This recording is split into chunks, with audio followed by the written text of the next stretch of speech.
saya akan melakukan konseling terhadap Bapak ya tentang diabetes mellitus. Jadi tadi untuk hasil laboratorium yang kemarin sudah keluar, ternyata memang kalau dari hasil laboratoriumnya itu mengindikasikan bahwa gula darah Bapak itu tinggi.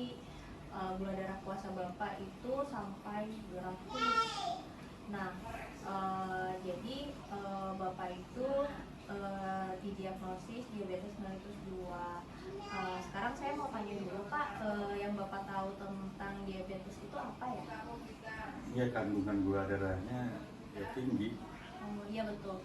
Jadi diabetes mellitus 2 itu kondisi di mana gula darah Bapak itu tinggi melebihi batas normal. Jadi sebenarnya seharusnya gula darah yang tinggi itu bisa dinormalisasi oleh tubuh ya Pak. Tapi untuk keadaan pasien dengan diabetes mellitus 2 itu ada yang namanya resistensi insulin, terus nanti akan mengakibatkan defisiensi insulin. Jadi karena Bapak nih macam-macam faktornya, jadi dari faktor keturunan, faktor gaya hidup, kegemukan, merokok, lalu dietnya, makannya, manis-manis yang dalam waktu jangka panjang nanti dia akan menyebabkan kadar gula darah Bapak tinggi, lalu adanya resistensi terhadap insulin yang diproduksi badan Bapak. Nah nanti lama-lama si pankreas yang memproduksi insulin ini akan menjadi lebih sedikit produksinya. Nah, karena itu jadinya gula darah di dalam tubuh Bapak itu tidak bisa dikontrol oleh tubuh Bapak lagi. Makanya Bapak didiagnosis diabetes mellitus 2. Gimana Bapak? Udah jelas sampai situ? Ya, cukup jelas. Ya, baik. Tapi tadi apakah ada pengobatan yang mengarah pada kesembuhan untuk diabetes itu? Bisa Pak, jadi untuk diabetes mellitus 2 itu bukan gimana ya. Jadi untuk pasien diabetes mellitus 2 itu memang pengobatannya itu bisa dibilang sampai seumur hidup ya. Maksudnya Bapak akan terus-terusan konsumsi obat. Tetapi hal itu bisa dikurangi dengan gaya hidup yang baik seperti pola makan, lalu aktivitas yang cukup beraktivitas juga kayak olahraga, lalu terakhir itu kepatuhan Bapak meminum obat. Jadi Bapak sudah diresepkan obat kan tadi ya? Ya. Ya, nah jadi itu semua berkaitan. Kalau misalkan Bapak rajin olahraga, konsumsi makanannya juga tepat, lalu minum obatnya juga sesuai, teratur gitu, insya Allah lama-lama diabetesnya itu akan terkontrol. Jadi bukan sembuh, diabetes itu masih bisa dikontrol Pak. Nah saat diabetes Bapak itu dikontrol, Bapak masih bisa seperti selayaknya orang sehat aja gitu. Cuma yang tadi 3 itu tidak boleh ditinggalkan. Dan untuk pengobatannya itu pun bisa dilepas kalau misalkan diabetes Bapak juga sudah terkontrol. Jadi makanya bukan berarti orang didiagnosis diabetes itu akan selamanya sakit atau bahkan jadi lebih parah gitu. Ya memang bisa lebih parah, tapi itu tergantung dari Bapaknya lagi.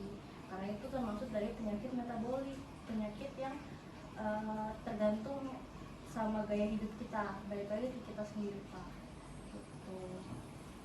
Udah tepatnya kalau kita contohnya mengurangi karbo atau tidak makan nasi.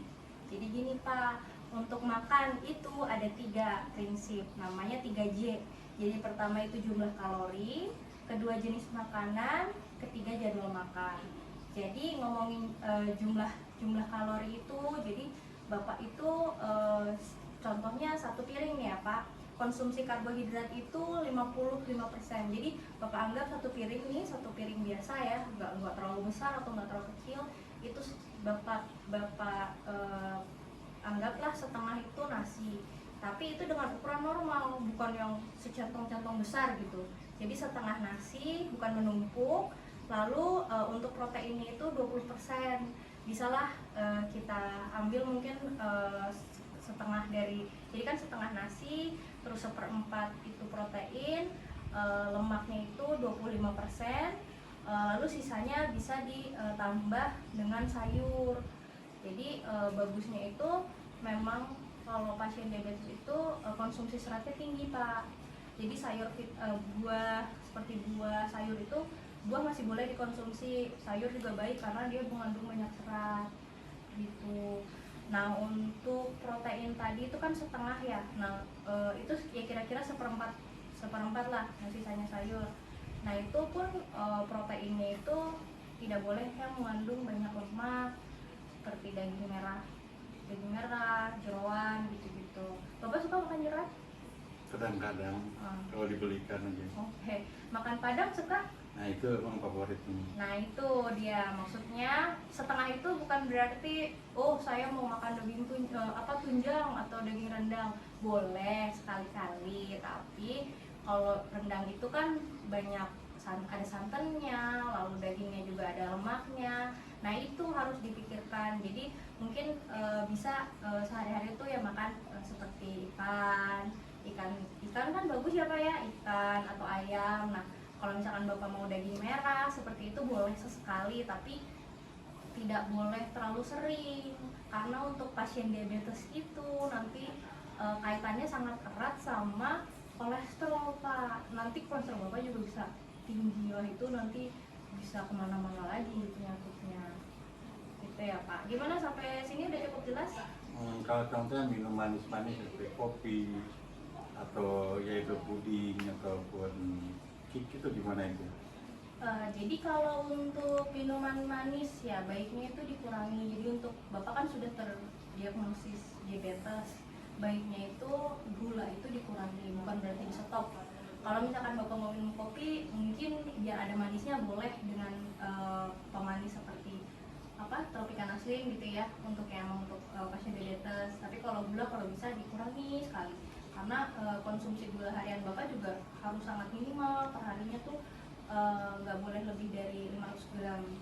Nah terus seperti kayak puding itu juga boleh sesekali, sama kayak rendang, sama kayak jeroan, tapi kalau bisa dihindari, karena puding itu campurannya juga udah banyak kan, ada susu, ada gula, macam-macam lah, tapi boleh kok. Terus seperti boba juga kalau bisa di stop dulu sampai gula darah Bapak terkontrol gitu. Ya kalau udah terkontrol itu kalau kita yakinnya jelas lagi minumnya, makannya ataupun pola hidupnya yang tadi kembali ke normal, itu masih bakal naik lagi atau tetap stabil? Nah itu kalau misalkan udah terkontrol kita juga harus tetap jaga Pak. Jadi bukan berarti nanti kalau sudah terkontrol terus Bapak lepas obat gitu terus Bapak jadi nggak gerak lagi, atau jadi makannya jadi berantakan lagi, jadi makan sembarangan, itu juga nanti ya Bapak akan tinggi lagi. Nah nanti kalau tinggi itu kalau Bapak terus-terusan tinggi itu nanti bisa komplikasi Pak. Makanya baiknya untuk pasien diabetes itu sabar, mengurangi stres juga. Makanya saya bilang juga makan bolehlah sesekali kalau memang pengen banget, tapi ya misalkan Bapak nih mau makan puding nih siang-siang, aduh pengen makan puding ya, tapi ya kalau gitu berarti nanti siangnya jangan pakai nasi gitu, karena kan di puding udah gulanya banyak ya Bapak. Jadi cukup setengah, misalkan setengah sayur terus seperempat daging gitu, diperbanyak makan seratnya sama sayur. Terus misalkan Bapak mau yang jus gitu, jus boleh tapi nggak boleh disaring, karena kalau disaring itu sama aja kayak Bapak minum air dengan gula. Jadi tetap harus ada serapnya. Jadi buah itu baiknya seperti kayak jeruk, pepaya, pokoknya kalau yang Bapak udah melihat seperti gula manis gitu, buahnya manis, kalau bisa dihindari dulu. Kayak mangga tuh, wah itu mangga gulanya banyak banget tuh Pak, jadi kalau bisa di stop dulu ya. Oke. Ya. Gimana Bapak udah jelas sampai situ? Ya udah cukup jelas. Ya, jadi untuk makanannya sama jumlah kalorinya tadi sudah ada bayangan ya Pak. Nah, untuk makan Bapak tetap harus makan 3 kali sehari, makan pagi, makan siang, dan makan malam. Nah dari 3 kali itu juga boleh diselingi sama cemilannya juga, tapi itu harus dipikirkan, tidak boleh yang tinggi akan gula dan lemak. Terus makannya yang tadi seperti saya bilang, ya kalau misalkan Bapak mau mengurangi nasi karena habis makan puding boleh, tapi kalau misalkan ternyata Bapak pun sendiri belum ada konsumsi gula gitu, nasinya tetap aja nggak apa-apa, karena Bapak minum obat itu asupan harus tetap ada Pak. Nanti kalau enggak gula Bapak tiba-tiba ngedrop, malah nanti jadi hipoglikemia, jadi kadar gula bapak terlalu rendah itu malah lebih bahaya lagi gitu. Sudah, dari situ udah ada yang mau ditanyakan Pak? Udah cukup ya. Ya, nah untuk aktivitas fisik ya Pak, olahraga, Bapak harus rajin olahraga. Jadi seminggu pertama mulai 3 kali seminggu olahraga selama 30 menit. Boleh jalan cepet, kalau misalkan Bapak nggak kuat lari ya, karena kan sudah umur juga ya, maksud takutnya ada masalah dengan lututnya atau kakinya. Itu boleh jalan cepat selama 30 menit. Lalu boleh bersepeda juga, tapi nggak usah terlalu diforsir, kayak misalkan Bapak sepedahan nanjak-nanjak terus sampai 2 jam, itu juga nggak begitu bagus. Jadi pokoknya makan, aktivitas fisik, dan konsumsi obat itu harus seimbang. Karena kalau misalkan Bapak nanti makannya disedikit-sedikitin, tapi Bapak minum obatnya rajin, nanti bisa kadar gulanya terlalu rendah. Atau makannya juga normal, minumnya obatnya juga teratur, nanti aktivitas fisiknya terlalu tinggi, nanti juga bisa rendah juga, karena gula yang Bapak makan, yang normal Bapak makan itu akan kepake buat energi tadi olahraga itu. Makanya nggak bagus juga kalau misalkan olahraganya terlalu diforsir. Pokoknya sekitar 30 sampai 45 menit itu sehari. Nah terus untuk olahraga ya tadi bisa seperti jogging, berenang, senam di rumah, sepeda gitu boleh. Gimana Pak, ada yang mau ditanya? Mungkin cukup. Cukup ya untuk olahraganya. Lalu untuk tadi obatnya Bapak dapat obat apa ya? Obatnya yang mengobati gula darah. Oke. Ya, jadi untuk obatnya itu ada sehari 1 kali. Sehari 1 kali ya. Oh iya, karena juga masih kombinasi sekali ya Pak. Jadi itu diminum teratur Pak, obatnya. Tadi seperti yang saya bilang itu 3 itu harus balance. Kalau misalkan Bapak makannya normal, olahraganya juga normal, tapi obatnya nggak diminum, juga nggak akan turun gulanya. Jadi baiknya itu kepatuhan Bapak, sabar, insya Allah nanti akan membantu Bapak untuk mengontrol gula darah Bapak. Ya. Ya, gimana Pak? Sudah lumayan buat? Ya. Ya nanti. Cukup clear ya. Ya, nanti untuk Bapak tahu pemeriksaan gula darah mandiri di rumah? Udah tahu ya. Sudah tahu ya, ya nanti boleh dilakukan pemeriksaan. Jadi 2 jam sebelum makan Bapak periksa, terus 2 jam atau 2 jam sesudah makan juga periksa, misalkan 2 jam sebelum makan pagi atau 2 jam setelah makan pagi atau siang atau malam boleh. Jadi nanti Bapak catat misalkan hari-harinya berapa, kalau Bapak mau hari-hari boleh, atau 3 kali sehari boleh, seminggu sekali juga boleh. Nah itu supaya Bapak sendiri bisa tahu gitu, apakah gula darah saya itu stabil atau masih naik turun gitu. Jadi buat mengontrol diri sendiri sih. Nanti 3 bulan lagi setelah konsumsi obat sama perubahan gaya hidup, kita cek lagi HbA1c nya buat tahu rata-rata gula darah Bapak 3 bulan ini. Nanti kalau misalkan di situ membaik, mungkin saya akan lanjutkan sekitar 2 bulan sampai 3 bulan lagi untuk pengobatannya. Kalau misalkan masih baik, insya Allah udah bisa lepas obat. Tapi gaya hidupnya harus tetap dijaga, itu Pak. Iya. Iya. Nanti seperti yang tadi saya bilang ya Pak, kalau Bapak minum obat itu, obat anti diabetes itu, kan Bapak bisa kena resiko hipoglikemia ya, di mana kadar gula Bapak terlalu rendah.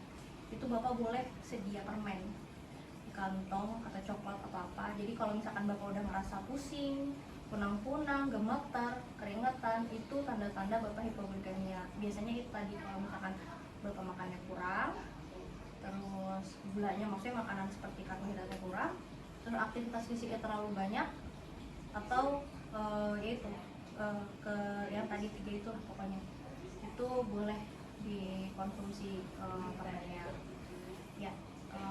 Terus mungkin sama terakhir ini ya Pak, perawatan kaki ya. Jadi kakinya itu nggak boleh kena tajam-tajam. Kalau keluar rumah bisa mungkin pakai sendal. Sepatunya juga nggak boleh kekecilan. Karena untuk pasien diabetes itu resiko dia terkena infeksi itu lebih tinggi. terus resiko dia sembuh dari infeksinya itu juga lebih lama. Jadi kita hindari hal-hal yang nanti akan memperberat diabetes Bapak. Ya. Ya, Ya gimana Bapak, udah cukup jelas atau mungkin ada yang mau ditanyakan? yang cukup jelas. Udah baik. Kalau gitu nanti kita ketemu 3 bulan lagi ya Pak. Ya. Semoga gula darahnya terkontrol. Ya, amin. Ya, Bapak terima kasih. Ya, sama-sama dok. Terima kasih. Ya.